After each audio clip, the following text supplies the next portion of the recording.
O sol poente tingia o céu de Lisboa com tons de laranja e púrpura, como se o próprio Tejo estivesse a sangrar promessas não ditas. Maria sentiu o coração apertar-se ao ver a mãe, de joelhos no chão da cozinha de azulejos partidos, as mãos trêmulas agarrando o rosário que pendia do pescoço como uma âncora de ferro. Filha, o que é isso que ouvi? Uma mulher? Em nome de Deus, Maria, tu vais manchar o nome da família. O que dirá o povo de Alfama? As palavras da mãe ecoavam como um fado lamuriante, rasgando o ar impregnado de cheiro a bacalhau e a saudade. Maria, com os punhos cerrados, virou-se para a porta, o peito ardendo como se o fado de Amália estivesse a ser cantado dentro dela. Correu pelas ruas íngremes do bairro, o eco dos sapatos no calçamento de pedra misturando-se ao bulício dos turistas e ao lamento distante de uma guitarra. Como podia explicar que o seu coração não obedecia às regras do chiado, que batia ao ritmo de um amor proibido, escondido nas sombras das arcadas do Terreiro do Paço? Naquele instante, sob o olhar acusador da sociedade lisboeta, Maria jurou que não se deixaria afogar no peso das expectativas, mas o Tejo, largo e impiedoso, parecia sussurrar que a liberdade tinha um preço. Maria cresceu entre as colinas de Lisboa, onde o ar sempre carrega o sal do rio e o perfume das jasmins que se enroscam nas varandas de ferro forjado. Filha única de uma família de pescadores de Cacilhas, do outro lado da ponte, ela aprendera cedo o que significava carregar o fardo da tradição.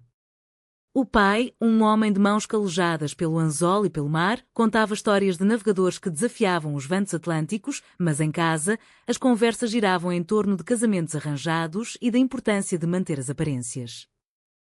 Aos 25 anos, Maria trabalhava como guia turística no Castelo de São Jorge, onde as muralhas medievais pareciam ecoar os segredos de séculos, segredos que ela própria guardava como um tesouro enterrado. Alta, com cabelos negros que caíam em ondas selvagens até aos ombros e olhos castanhos que brilhavam como as oliveiras do Alentejo, Maria era o tipo de mulher que fazia virar cabeças nas planadas do bairro alto. Mas por trás do sorriso ensaiado para os grupos de americanos e ingleses, havia uma inquietação que a consumia. O amor que sentia por Ana, a sua melhor amiga desde a infância, não era o que a sociedade de Lisboa esperava de uma rapariga decente. Ana era o oposto de Maria em tantos aspectos e, no entanto, complementava-a como o vinho do Douro ao queijo da Serra da Estrela. Vinda de uma família burguesa do Chiado, onde o pai era advogado e a mãe organizava chás na pastelaria Versalhes, Ana estudara a arte na Universidade de Lisboa, especializando-se em azulejos renascentistas. Com 24 anos, os seus caracóis ruivos dançavam ao vento como as chamas de uma lareira em Belém e os seus olhos verdes evocavam as vinhas do Dão sob a luz da lua. Ela pintava murais escondidos em ateliê do Lisboa Factory, onde o ruído das máquinas antigas se misturava ao som de vinis de fado tocados em gramofones velhos. Ana era livre, ou pelo menos fingia sê-lo, usava saias fluídas que roçavam os joelhos e colares de contas de vidro inspirados nas festas de São João. Mas sob aquela fachada boêmia, Ana lutava contra o mesmo fantasma que assombrava Maria, a pressão invisível da sociedade lisboeta que sussurrava em jantares de família e olhares de vizinhos. Uma senhora casa-se com um homem de bem, tem filhos e honra os pais. Elas encontraram-se pela primeira vez aos 7 anos, num verão chuvoso em que as ruas de Lisboa se transformavam em rios de lama. Maria, vinda do outro lado do Tejo de Ferry, tropeçara numa poça perto da Sé e caíra, rasgando o vestido de algodão. Ana, que brincava com bonecas de pano na escadaria, estendera a mão sem hesitar. Não chores, miúda. O Tejo lava tudo, até as tristezas. Desde então, foram inseparáveis, partilhavam segredos nas margens do rio, onde os barcos de recreio cortavam a água como facas, dançavam nas festas de Santo António, com sardinha assada nas mãos e manjerico nos cabelos, e sonhavam com um futuro que não incluía os olhares reprovadores das tias devotas. Mas à medida que cresciam, o mundo adulto infiltrava-se como a névoa do Atlântico. As amigas de Ana casavam-se em cerimónias grandiosas na Basílica dos Mártires, enquanto Maria via os primos pescadores a formar famílias que perpetuavam o ciclo. E nós, Ana? O que seremos? Perguntara Maria uma noite, deitada na cama de Ana no apartamento do Chiado, o som distante dos elétricos e quando como um lamento. Ana virara-se para ela, os dedos traçando padrões invisíveis no braço de Maria. Seremos o que o fado canta, saudade e paixão, mesmo que doa. Mas as palavras eram frágeis, como as folhas de uma romã madura prestes a rebentar. A pressão começava a apertar. Na família de Ana, o pai, um homem de fato cinzento e gravata de seda, planeava introduzi-la a filhos de clientes influentes, advogados, banqueiros, homens que sabiam que era devido uma rapariga de família. Ana, minha filha, o amor é um contrato, não um capricho, dissera ele numa ceia de Natal, o vinho do Porto fluindo como sangue nas veias da tradição. Maria, por seu lado, enfrentava a mãe viúva, que chorava ao altar da igreja de São Roque, implorando à Virgem por um milagre que endireitasse o coração da filha. A sociedade lisboeta, com as suas esplanadas cheias de mexericos e os jornais cor-de-rosa que celebravam casais heteronormativos, era um cerco invisível. Nas ruas do Rocio, casais passeavam de braço dado, mas Maria e Ana trocavam olhares furtivos, os corações acelerados como o trote dos cavalos na feira de equitação. Um dia de outono, com as folhas das árvores do Jardim da Estrela a cair como confetes melancólicos, tudo mudou. Maria guiava um grupo de turistas pelo mirador da Senhora do Monte, onde a cidade se estendia como um tapete de telhados vermelhos e cúpulas douradas. O ar estava fresco, carregado do aroma de castanhas assadas vendidas pelos vendedores ambulantes. Entre o burburinho de câmaras e guias, viu Ana ao longe, sentada num banco de ferro, o sketchbook aberto no colo. Ana desenhava a ponte 25 de Abril, as suas linhas sinuosas capturando a essência da liberdade ou da prisão, dependendo do ângulo. Maria sentiu um aperto no peito. Ultimamente, Ana evitava os encontros, alegando obrigações familiares. Ana, chamou, dispensando o grupo com um sorriso forçado. Ana ergueu os olhos, o rosto pálido como o mármore de uma estátua no Museu do Chiado. Maria. Eu? O pai marcou um jantar. Com o filho do juiz Almeida. Diz que é o meu futuro. As palavras caíram como pedras no Tejo. Maria sentou-se ao lado dela, o vento agitando as páginas do sketchbook. E o nosso futuro? Esqueceste as promessas que nos fazíamos no cais do Sodré a ver os barcos partirem para o mar? Ana baixou a cabeça, uma lágrima solitária traçando um caminho pela bochecha. Não esqueço, Maria. Mas esta cidade. Ela esmaga os sonhos que não cabem nos seus moldes. Houve os mexericos nas pastelarias, aquela Ana sempre com a Maria, que estranho. E a minha mãe, com as suas rosas de plástico na sala, reza para que eu encontre um bom rapaz. Maria pegou na mão de Ana, os dedos entrelaçando-se como as raízes de uma oliveira centenária. Então foge comigo. Vamos para o Alentejo, onde os campos são vastos e os olhares não julgam. Ou para o Porto, com os seus vinhos que embriagam a alma. Mas Ana abanou a cabeça, os caracóis ruivos balançando como pendentes de um fado trágico. Não é assim tão simples, amor. Esta pressão é como o peso da sé sobre os ombros. Naquela noite, Maria não dormiu. Deitada na cama estreita do seu quarto em Alfama, ouvia o fado subir das tabernas, uma voz rouca cantando de amores perdidos e corações partidos. Pensou em todas as vezes que elas tinham tocado em segredo, um roçar de mãos no mercado da Ribeira, um abraço prolongado após um concerto de Marisa no Coliseu. Cada momento era um ato de rebelião contra a teia de expectativas que Lisboa tecia ao redor delas. A sociedade lisboeta, com a sua mistura de catolicismo devoto e modernidade superficial, tolerava os turistas quer no bairro alto à noite, mas durante o dia, nas missas de domingo e nos almoços de família, o julgamento era uma lâmina afiada. Maria recordou a prima que fugira para Amsterdão após um escândalo semelhante, deixando para trás uma mãe que ainda acendia velas pela alma perdida. Não serei como ela, murmurou Maria para a escuridão. Decidiu que era tempo de confrontar o inevitável, diria a Ana o que realmente sentia, não em sussurros, mas em voz alta, onde o mundo pudesse ouvir ou pelo menos o Tejo. Os dias seguintes foram uma dança de evasões. Ana mergulhou no seu trabalho, pintando um mural no Lisboa Factory que retratava mulheres de saias longas dançando fado, mas com olhares que desafiavam o espectador. Maria, por sua vez, guiava tours com uma fúria contida, descrevendo as conquistas de rainhas como Dona Maria I, que governara com mão firme apesar das correntes invisíveis. Lisboa é uma cidade de contrastes, dizia aos turistas, de glória e de sofrimento, de liberdade e de prisão.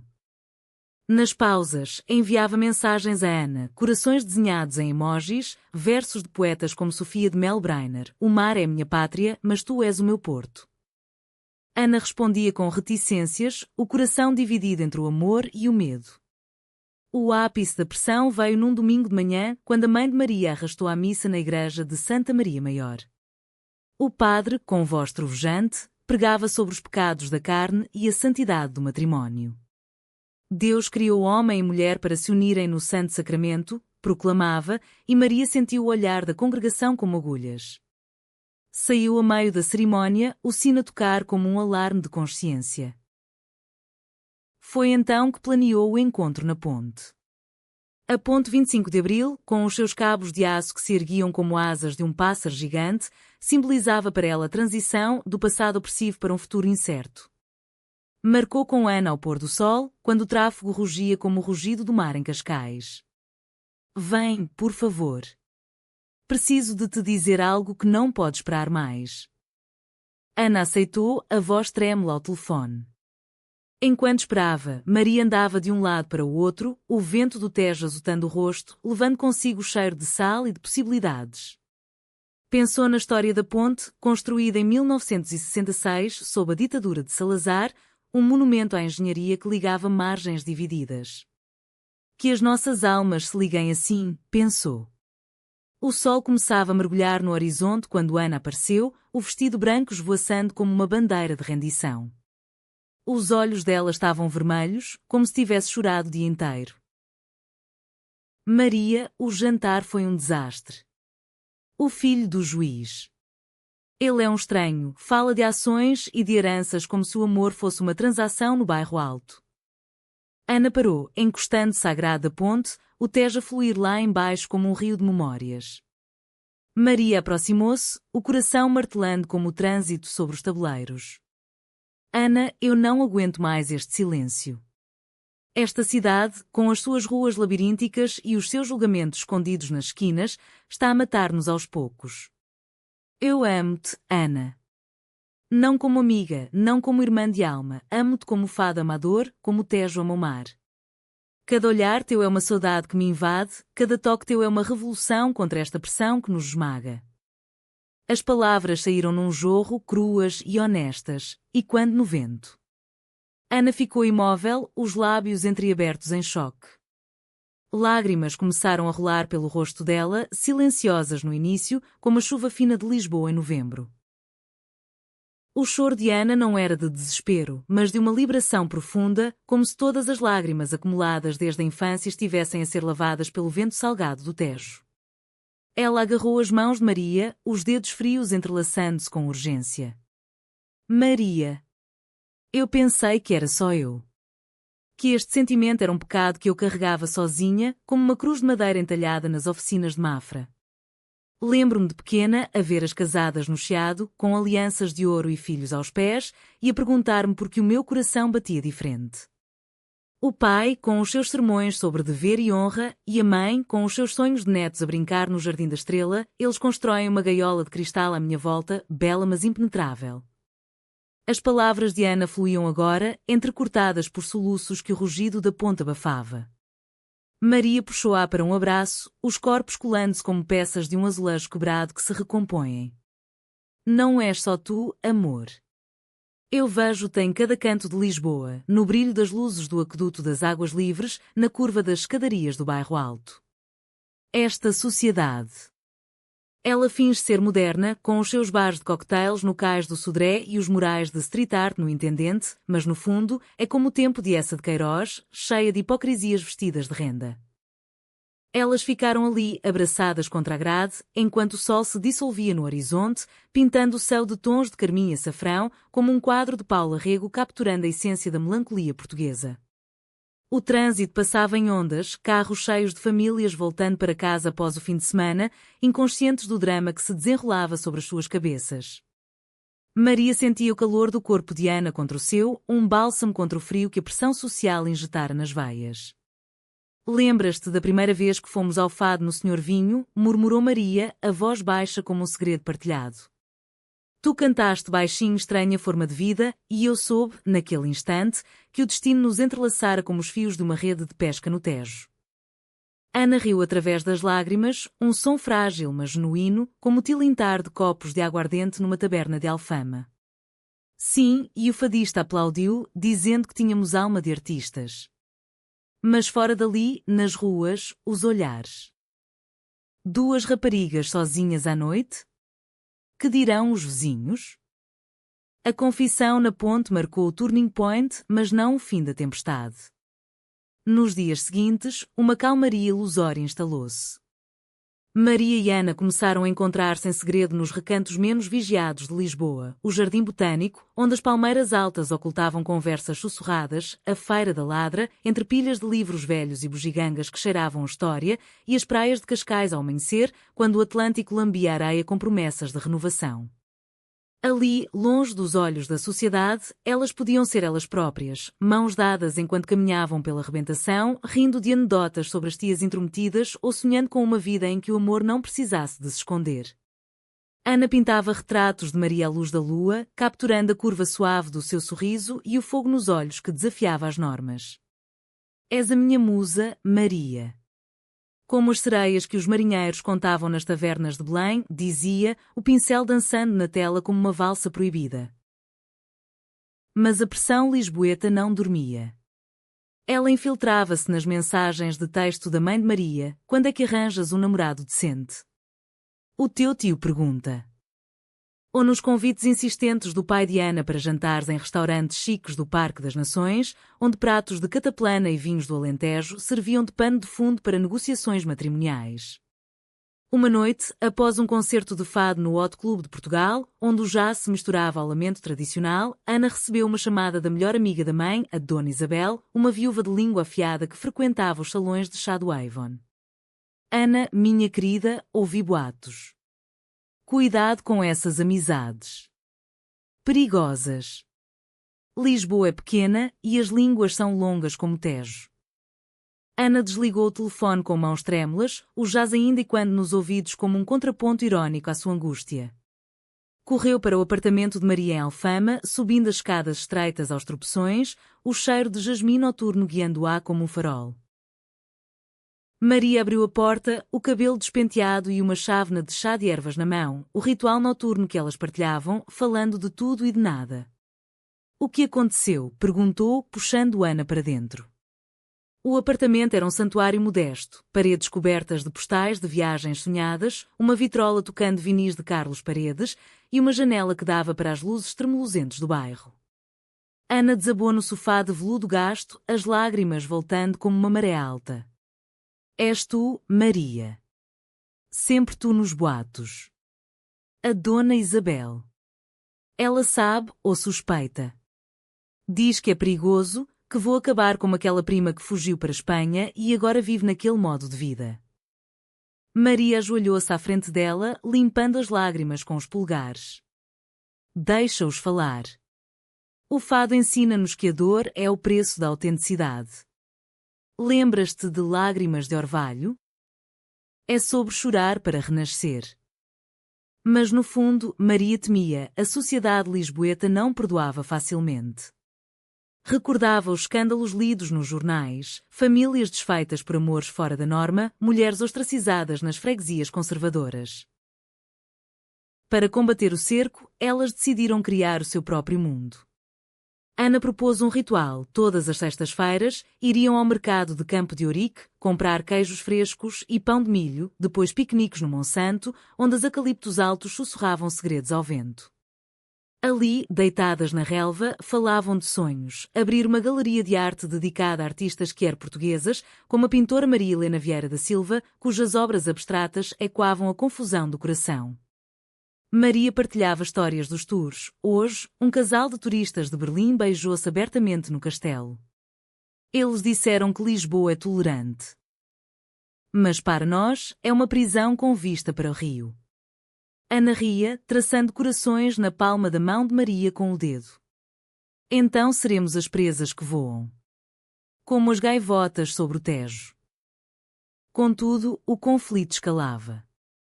O pai de Ana, impaciente com as recusas dela aos pretendentes, marcou uma reunião familiar no palacete da família no Lumiar, um edifício de azulejos azuis e brancos que gritava tradição. Virá o Dr. Mendes e o filho dele veste-te com dignamente, Ana. Isto não é um capricho de rapariga.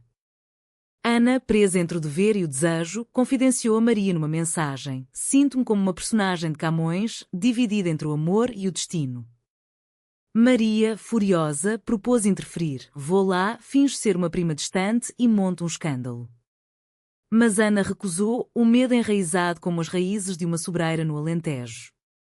Em vez disso, elas encontraram refúgio no fado. Numa noite chuvosa, foram a uma casa de fados no bairro Alto, o Adega Machado, onde o ar era espesso de fumo de charutos e emoção crua. Uma fadista idosa, com um jail negro bordado, cantou meu amor, e Ana, embriagada pela melodia, pegou na mão de Maria debaixo da mesa, apertando-a como uma âncora. Ao saírem, a chuva caía em lençóis, transformando as ruas em espelhos negros. Correram para um abrigo de arco, rindo como crianças, mas o riso morreu quando viram um grupo de homens na esquina, olhos fixos nelas com um misto de curiosidade e desdém. Olha as moderninhas, murmurou um alto o suficiente para doer. Ana encolheu-se, mas Maria ergueu o queixo, o fogo de Alfama aceso nos olhos. Deixa-os. Somos mais fortes que as suas palavras. Mas naquela noite, sozinha, Ana chorou pela primeira vez de raiva, raiva contra a cidade que amava, contra a família que a sufocava.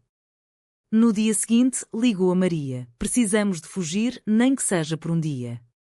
Vamos à ponte, onde tudo começou. Lá, no meio do Tejo, confessaremos tudo de novo, e desta vez, sem medo.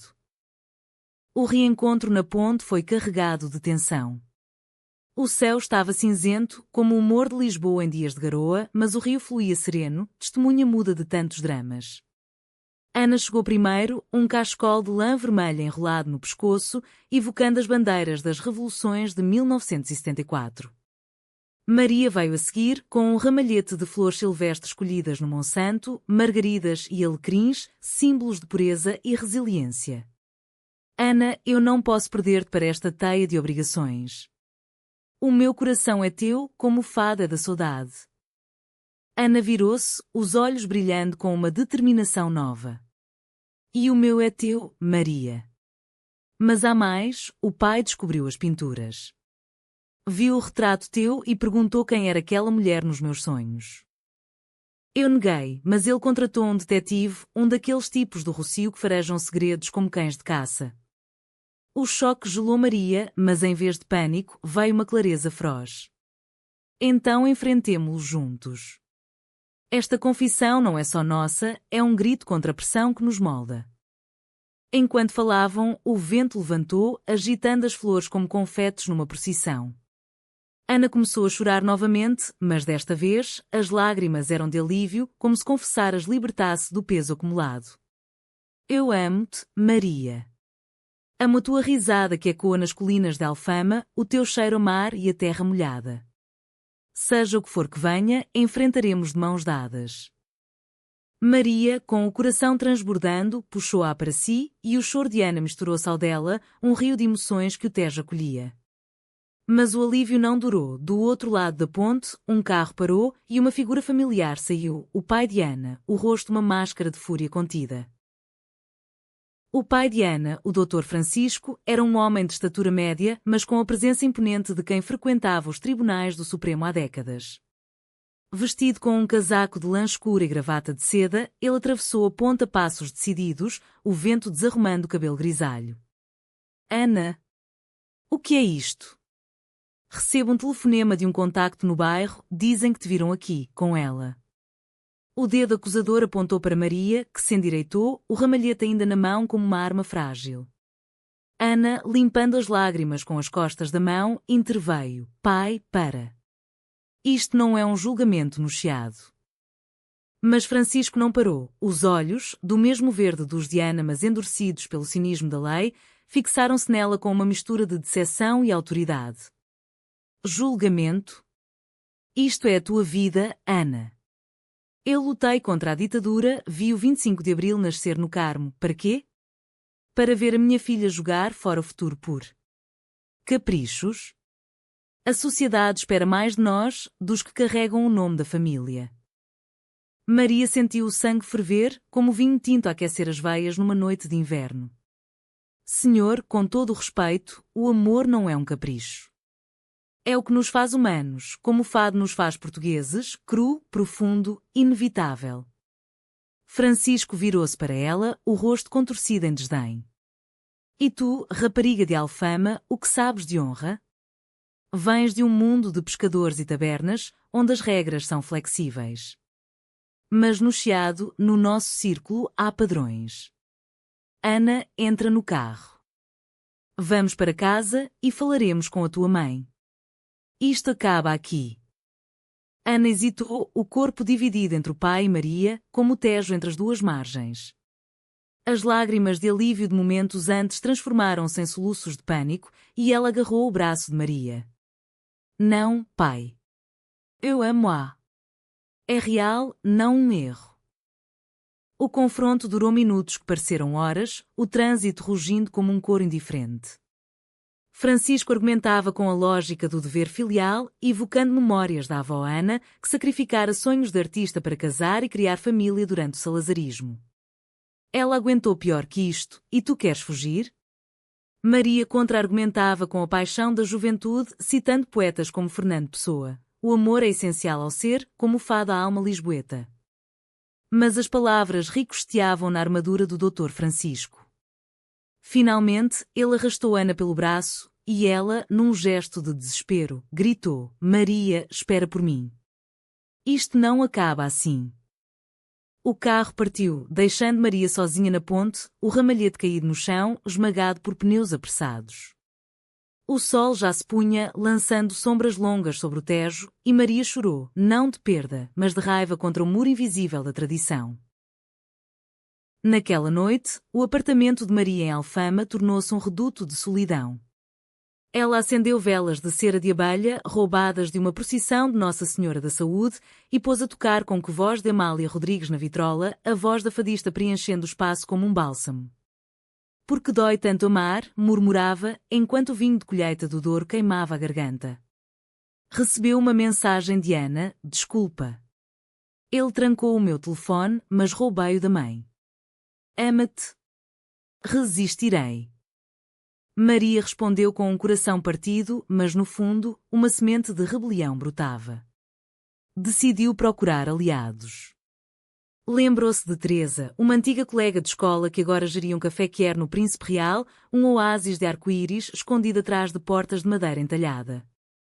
No dia seguinte, foi lá o ar perfumado de café galão e bolos de arroz. Teresa, com o cabelo curto tingido de azul e tatuagens de andorinhas nos braços, símbolos de migração e liberdade, ouviu a história com olhos atentos. Lisboa mudou desde o 74, Maria, mas os velhos fantasmas persistem. O meu próprio pai, um militar reformado, ainda reza pela minha conversão. Mas olha à tua volta, este café é prova de que há espaço para nós. O espaço era acolhedor, paredes cobertas de postés de marchas do orgulho, prateleiras com livros de autores como José Saramago, que questionava normas em Memorial do Convento, e uma mesa onde um grupo de mulheres jogava cartas, rindo alto. Teresa partilhou histórias, de casais que fugiam para o Algarve, vivendo de artesanato, de ativistas que lutavam por direitos na Assembleia da República. A pressão é real, mas a união é mais forte. Junta-te a nós na próxima manifestação Amor Sem Fronteiras, no Rossio. Inspirada, Maria começou a planear. Mas o destino interveio com uma traição inesperada. Dona Isabel, a amiga da mãe de Ana, contactara o Dr. Francisco com provas, fotos tiradas furtivamente no Lisboa Factory, mostrando Ana e Maria de mãos dadas durante uma exposição de arte. Eu confiei nela, pensou Maria, recordando as confidências partilhadas em chás de tarde. A traição cortou fundo, como uma navalha no tecido de uma saia de chita. Ana, libertada temporariamente, encontrou-se com Maria no café de Teresa. Ela era como uma tia para mim, mas o medo vence o sangue, disse Ana, os olhos inchados. O pai agora quer mandar-me para um retiro religioso em Fátima, para refletir. O pavor era palpável, mas no abraço que se deram ali, entre o zumbido de conversas solidárias, elas juraram lealdade. Não nos separem, sussurrou Maria. Somos como as gárgulas do castelo, resistimos ao tempo. A tensão culminou numa reunião familiar forçada. O Dr. Francisco convocou Maria para o palacete no Lumiar, um convite disfarçado de diálogo civilizado. O jardim, com roseiras podadas e uma fonte murmurante, contrastava com a atmosfera gélida da sala de jantar, onde a mãe de Ana, Dona Clara, servia chá de camomila em porcelana de vista alegre. Sente-se, minha cara, disse Francisco, o tom condescendente. Quero entender este. Mal entendido. Maria, vestida com uma blusa de linho simples e saia até aos joelhos, sentou-se ereta. Não é mal entendido, senhor. É amor. Puro, como que os poetas cantam nas serestas do Tejo. Clara, uma mulher frágil com cabelos grisalhos presos em coque, baixou os olhos. Mas a sociedade, Maria. Os olhares na missa, os comentários no clube de bridge. Ana, sentada ao lado do pai, interveio. Mãe, pai, eu não sou uma peça num tabuleiro de xadrez. O meu coração escolheu Maria.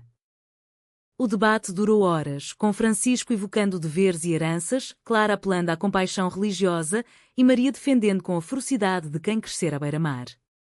Em Alfama, aprendemos que o mar não discrimina, leva todos, ricos e pobres, héteros e quier. Mas a traição de Dona Isabel ecoava, ela enviara mais evidências, cartas antigas que Ana escrevera a Maria, cheias de declarações poéticas. Como ousas invadir a privacidade? Gritou Ana, rasgando uma. O caos irrompeu, Clara desmaiou e Francisco ordenou que Maria saísse. Não voltes aqui, ou chama a polícia por perturbação. Fora do portão, sob a chuva fina do lumiar, Maria chorou pela primeira vez desde a ponte, lágrimas de fúria e impotência.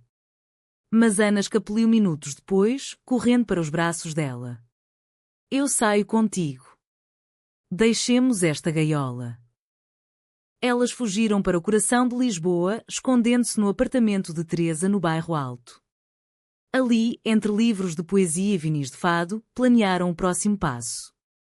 A traição unira as mais, transformando o medo em determinação. Vamos à ponte de novo, propôs Ana. Lá, celebraremos a nossa confissão com algo novo, uma dança para lavar as lágrimas. Maria sorriu, o primeiro sorriso genuíno em dias. Enquanto a noite caía, com as luzes da cidade piscando como estrelas caídas, elas sonharam com uma Lisboa que as aceitasse, não como intrusas, mas como filhas legítimas.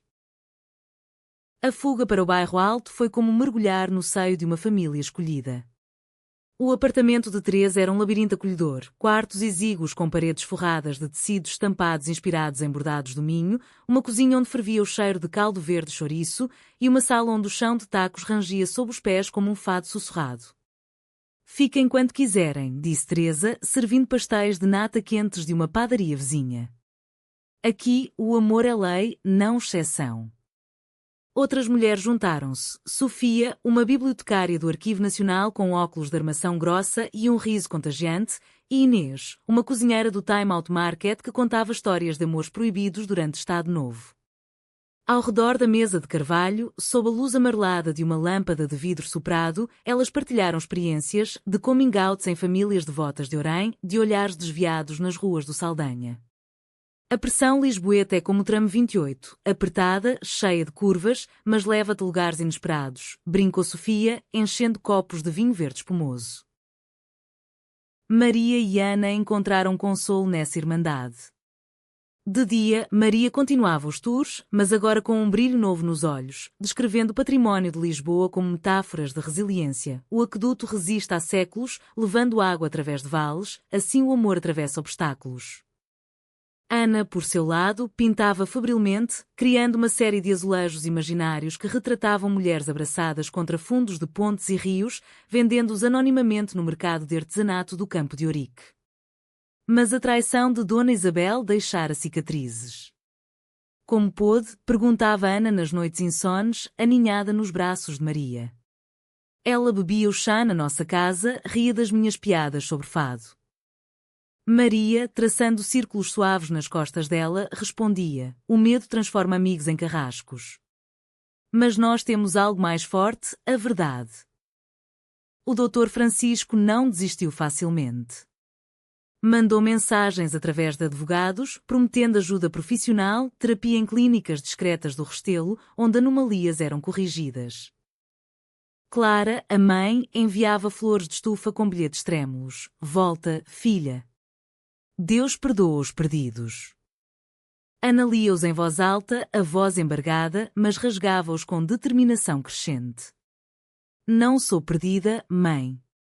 Sou encontrada.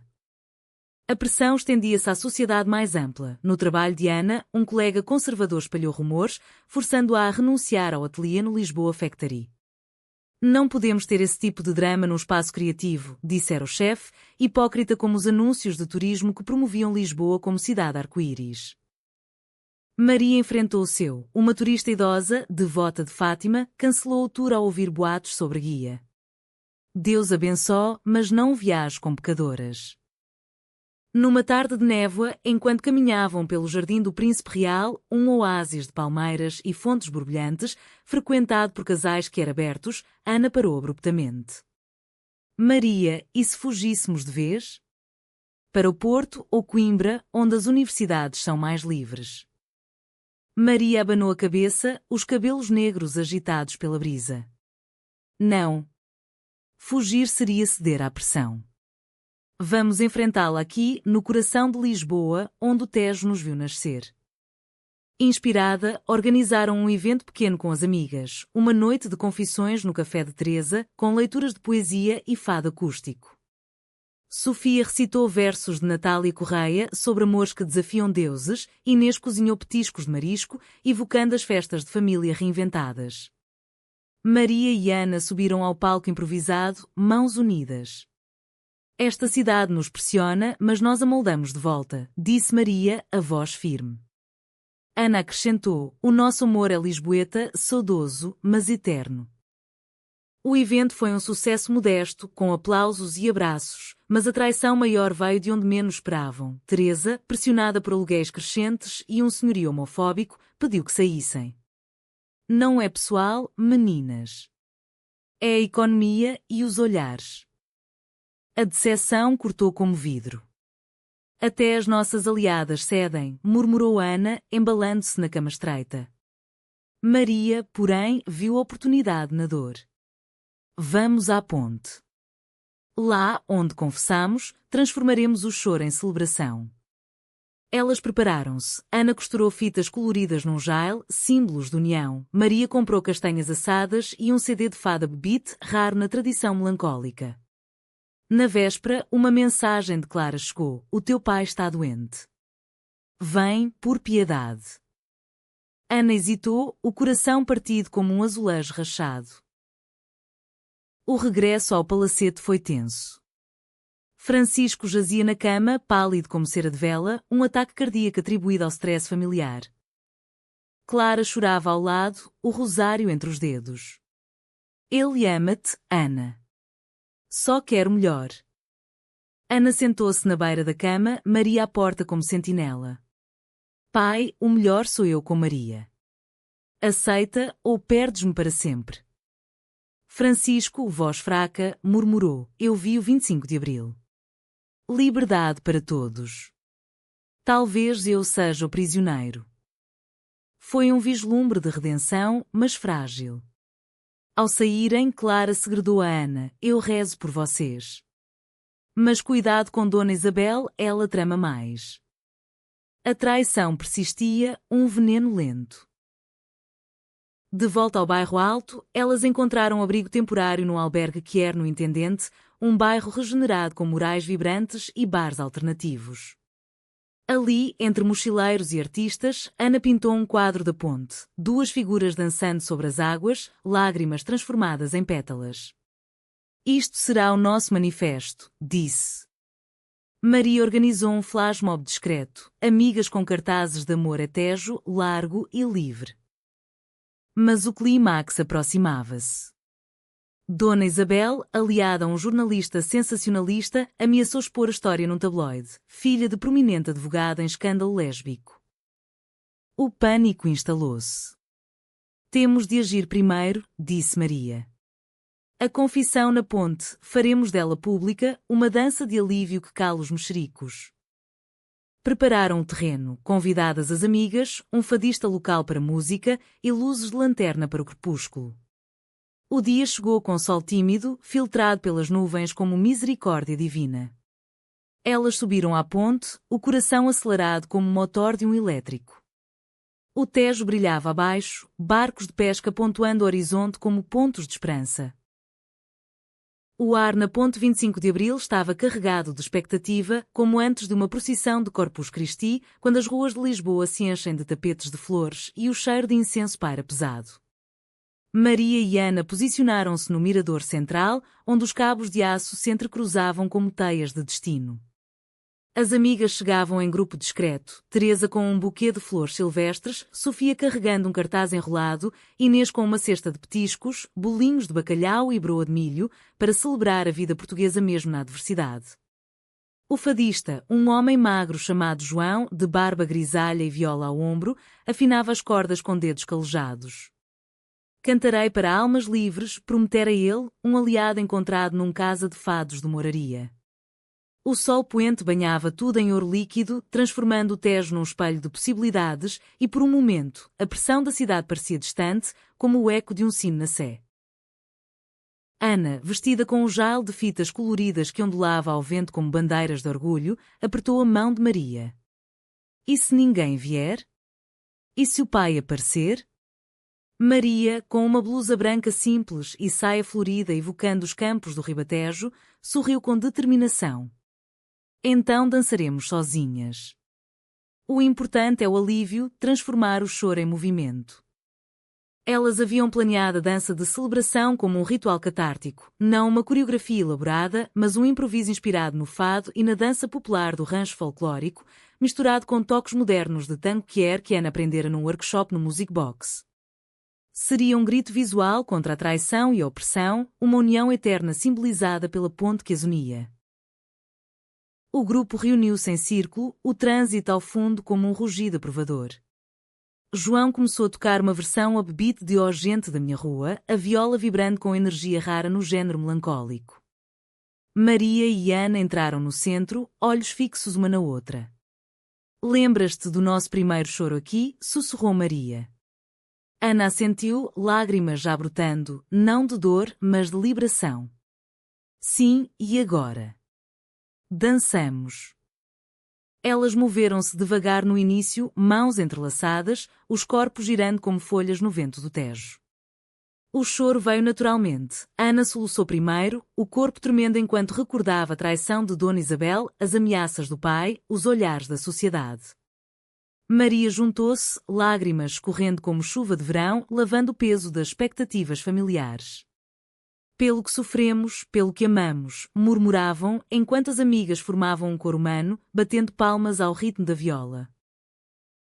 O choro de alívio transformou-se magicamente em dança.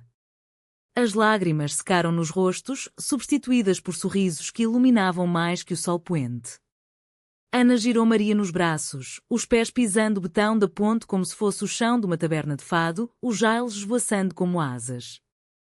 Maria respondeu com um passo de rancho, puxando Ana para um abraço rodopiante, os corpos colados num ritmo que ecoava o pulsar do rio abaixo. As amigas juntaram-se, Teresa rodopiava com Sofia, Inês batia o compasso com os pés e João acelerava a melodia, passando para a tendinha com um twist romântico. Estranhos paravam os carros, curiosos, alguns aplaudindo do tabuleiro inferior, outros filmando com telemóveis, um momento viral nascendo no coração de Lisboa. Olha, amor, estamos a voar, riu Ana, saltando num giro que a fez sentir leve como uma gaivota. A dança durou meia hora, um vórtice de emoção e movimento que dissipou as nuvens da pressão. Quando pararam, ofegantes e rindo, o grupo abraçou-se num círculo apertado, o Tejo testemunhando a união eterna. Isto é nós, disse Maria, beijando a testa de Ana. Contra tudo. Mas o idílio foi interrompido por sirenes distantes, a polícia, alertada por perturbação do trânsito. Correram, rindo como crianças em fuga de uma festa de São João, descendo para as margens do rio onde barcos de pesca os ocultariam. Escondidas num cais escondido perto de Alcântara, partilharam o piquenique de Inês, o vinho do Dão fluindo como gratidão. A traição de Dona Isabel? Deixemo-la para os tabloides, zombou Teresa. Nós temos a história verdadeira. Enquanto isso, a notícia espalhava-se. O jornalista sensacionalista, vendo o vídeo viral nas redes, hesitou, a imagem de mulheres dançando em celebração era mais poderosa que escândalo sórdido. Em vez de ataque, publicou uma peça neutra, Amor na Ponte, um grito de liberdade em Lisboa. Clara, a mãe de Ana, viu na televisão do palacete, lágrimas nos olhos. Francisco, talvez tenhamos errado. O Dr. Francisco, recuperando no Hospital de Santa Maria, murmurou: o 25 de abril foi para isto. Vidas livres. Dona Isabel, isolada pelos próprios venenos, perdeu amigos que aplaudiam o vídeo. Mas o conflito não terminara. Dias depois, Francisco convocou-as para uma trégua. No jardim do Lumiar, sob as roseiras agora florescendo fora de época, ele estendeu a mão. Eu fui o opressor, não o protetor. Fica, Ana. E tu, Maria, bem-vinda à família. Era frágil, condicionado por terapias familiares e promessas de descrição, mas um começo. Clara abraçou-as, o rosário agora um símbolo de oração inclusiva. Que Santa Maria vos guarde. A sociedade lisboeta murmurava ainda, mexericos nas esplanadas do Chiado, olhares na feira popular, mas a dança na ponta havia mudado algo, visibilidade. Maria e Ana mudaram-se para um apartamento modesto no Intendente, paredes nuas prontas para murais de Ana. Maria expandiu os tours para incluir histórias que de Lisboa, visitas a locais como a casa de Fernando Pessoa, que amara em segredo. Elas frequentavam o orgulho no Terreiro do Paço, dançando sob o arco triunfal como se a cidade fosse delas. A traição de Dona Isabel tornou-se lição, perdoar, mas não esquecer. Numa carta, Ana escreveu-lhe: o teu medo roubou-te a alegria. Encontra a tua dança. A vida fluía como o Tejo, com curvas, mas rumo ao mar. Elas celebravam aniversários com piqueniques no Monsanto, cantando fado ao luar. A nossa união é eterna, sussurrava Maria, traçando o contorno do rosto de Ana. Como esta ponte, que resiste a tempestades. Meses após a dança na ponte, Lisboa revelava-se em camadas mais profundas, como um pastel de nata crocante por fora, mas cremoso no coração. Maria e Ana haviam tecido uma rotina que honrava as raízes portuguesas enquanto forjavam um futuro próprio. De manhã, acordavam no apartamento do intendente com o canto dos pardais e o aroma de café de torra local, preparado na moca de herança da avó de Maria. Ana pintava a luz que entrava pela janela envidraçada, capturando cenas da cidade, o elétrico 28 serpenteando colinas, gaivotas sobre o Tejo, casais anónimos nas escadarias de Alfama. Cada pincelada é uma confissão, dizia ela, mergulhando o pincel em tons de azul rio e ouro solar. Maria, antes de partir para os tours, beijava-a devagar, um ritual que ancorava o dia. Volto com histórias novas, de amores que sobreviveram a séculos. O tour Histórias que de Lisboa tornara-se um sucesso discreto. Grupos pequenos, casais de turistas europeus, estudantes da Universidade Nova, locais curiosos, seguiam Maria pelas ruas do Chiado, parando no Café Nicola onde poetas como Bocage sussurravam versos proibidos. Aqui, no século XVIII, amores cruzavam linhas de género como o Tejo cruza continentes, explicava ela, apontando para mesas onde agora se servia bifana com mostarda. No Bairro Alto, contava de casas de fado onde fadistas lésbicas cantavam sob pseudónimos durante o salazarismo, as vozes roucas mascarando segredos. Os participantes escutavam, olhos arregalados, e no fim muitos partilhavam as suas próprias lutas, um professor de Évora a esconder o parceiro, uma jovem de Setúbal temendo a família. Lisboa cura, mas também fere, concluía Maria. Cabe-nos dançar entre as duas. Ana, por seu lado, exibia as pinturas numa galeria pop-up no Lisboa Factory, recuperada após o escândalo. A série Pontes do Coração, inspirada na confissão e na dança, vendia bem, compradores atraídos pela autenticidade emocional. Críticos do público elogiavam uma visão feminina e que da saudade portuguesa, transformando lamento em luz. Dona Isabel, lendo a crítica num salão de beleza do Estoril, sentiu uma pontada de arrependimento. Escreveu uma carta anónima, perdoa a velha tola. O meu choro agora é de inveja pela tua liberdade. Ana mostrou-a a Maria e, juntas, queimaram-na no fogão, cinzas voando pela janela como liberação. O passado alimenta o fogo, mas não nos queima mais. A família de Ana evoluía devagar, como vinha maturar em cascos de carvalho. Francisco, agora reformado, visitava o apartamento com Clara, trazendo caixas de morcela de Porto Alegre e conversas hesitantes sobre o passado. Eu era como Salazar no meu reino, rígido, cego, admitiu ele uma tarde, enquanto bebiam chá na varanda com vista para os telhados vermelhos.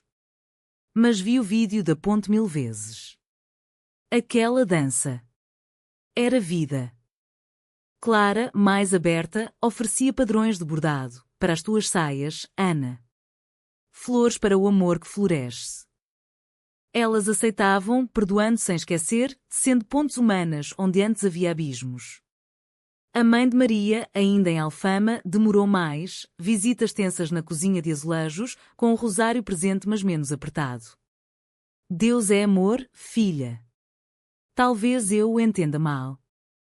Um dia, juntou-se a um piquenique no Tejo, rindo pela primeira vez ao ver Maria e Ana dançarem uma valsa improvisada. A sociedade lisboeta, esse mosaico de conservadorismo e progressismo, testava-as ainda. Num festival de fado em Belém, um grupo de tradicionalistas murmurou ao vê-las de mãos dadas, que escândalo nas margens do mosteiro. Mas outros, jovens artistas, expatriados, aplaudiam, convidando-as para jam sessions no Hot Five. A traição inicial de Dona Isabel ecoava em ecos menores, um vizinho intrometido no prédio, uma tia distante que cortava convites. Mas cada incidente fortalecia-as, como o ferro da ponte sob o peso do trânsito. Elas voluntariavam-se na Ilga Portugal, ajudando outras mulheres em coming-outs, partilhando a história da ponte como farol. O choro vira dança quando partilhamos, diziam. O clímax pessoal veio num ano novo, no Terreiro do Paço sob fogos de artifício que pintavam o céu de estrelas artificiais. Milhares celebravam com champanhe e passas na mão, 12 para os desejos, mas para Maria e Ana era mais. Elas subiram a uma plataforma improvisada, rodeadas de amigas, e dançaram de novo, um tango lento que se acelerava em rodopios folclóricos, já eles esvoaçando como chamas. O choro de alívio veio breve, lágrimas misturadas a riso enquanto recordavam a pressão inicial, a confissão sussurrada, a traição que as unira. União eterna, murmuraram, selando com um beijo que o Tejo aplaudiu com ondas suaves. Francisco e Clara observavam de longe, sorrindo pela primeira vez sem reservas. A vida seguiu, rica em texturas portuguesas. Verões no Algarve, caminhando praias de areia branca, mãos entrelaçadas ao pôr do sol, outonos no Douro, colhendo uvas com ranchos locais, o vinho novo simbolizando renovação. Inversos no Porto, visitando a livraria Lelo onde sonhos de J.K. Rowling se misturavam aos delas. Maria escreveu um livro, Danças sobre o Tejo, Histórias de Amor que era em Lisboa, ilustrado por Ana, um tributo humanista à resiliência. Vendia-se nas FNAC, inspirando leitoras a confessarem os seus próprios amores. Anos depois, na mesma ponte, com cabelos grisalhos mas olhos ainda flamejantes, elas dançaram de novo, agora com sobrinhas adotivas, filhas de amigas, perpetuando o ciclo. A pressão lisboeta amainara, moldada por gerações como elas. O fado cantava ainda, mas com notas de esperança, amor, meu amor, na forma estranha de vida eterna. E assim, sob o céu eterno de Portugal, o choro de alívio tornara-se legenda de uma dança que unia não só dois corações, mas uma nação à sua alma mais profunda, romântica, dramática, humanamente imperfeita.